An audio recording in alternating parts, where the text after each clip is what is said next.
Hey there, my name is Haya bin Shabbat. Do you ever have one of those events in your life that you know defines you and becomes a literal moment in life that propels you in one direction or another?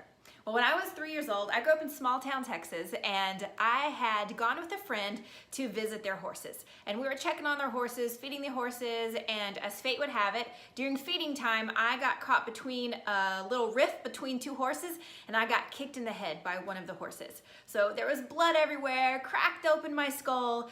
The neighbors had to race me to the hospital, like tiny small town hospital. Of course, this was back in the days before cell phones. And when the neighbors ran to call my parents, and they said, I don't know what happened, but she got hurt, she got kicked, and we're taking her to the hospital, meet us there. My parents told me later they had no idea if I was dead or alive, but when they got to the hospital and they walked through the sliding glass doors, they could hear me screaming in emergency, and that's how they knew that I was alive. But when they took me to surgery, this is the one thing I remember. You know, there are those things that happen in your life that when they're traumatic enough, you can remember back at a very early age.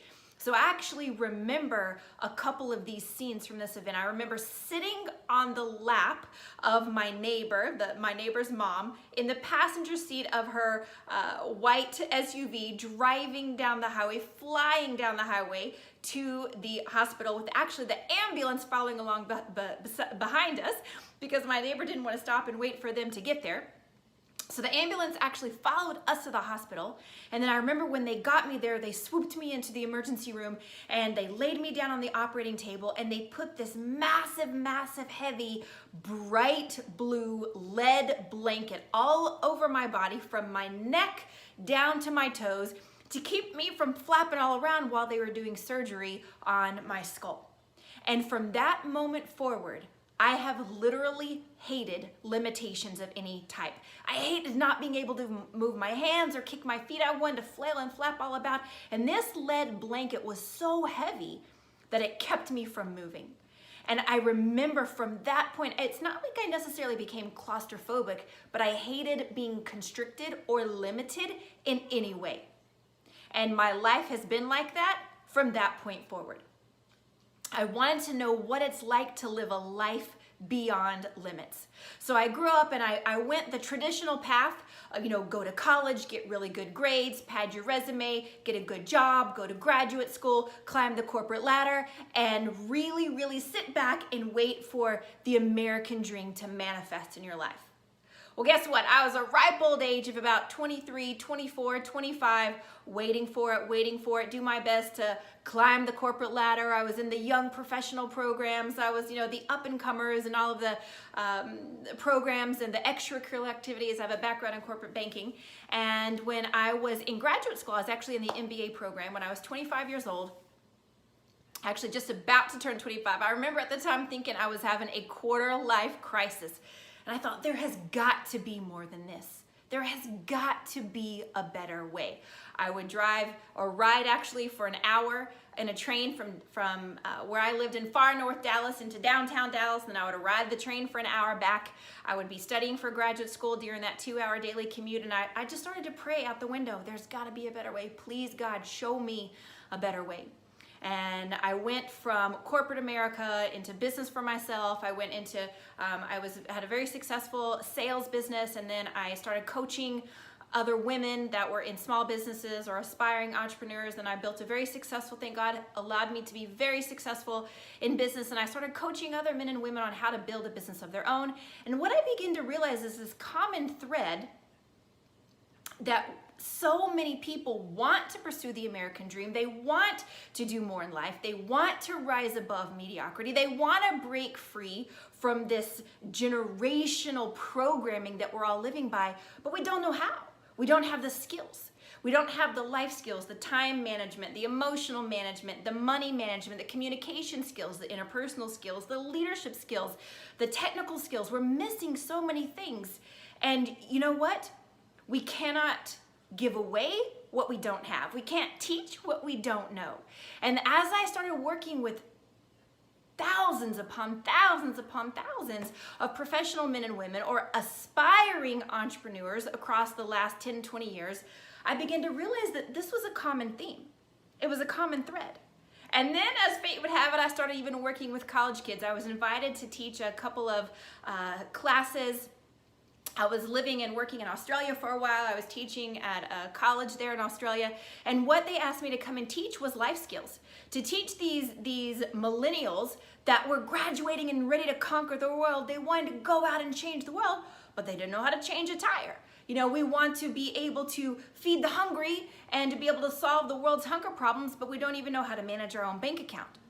So how is it that we are raising generation after generation after generation of dreamers and visionaries, but we're missing the core skills to actually be able to make our dreams come true? Don't you think it's interesting that the educational industry is the only industry that survived the last 200 years without any innovation, without any evolution at all? How can it be? Every other industry on the planet is forced to either innovate or die. Every industry, all the way from trains, planes, automobiles, everything, high tech, the internet, every other industry has been forced to keep up or die.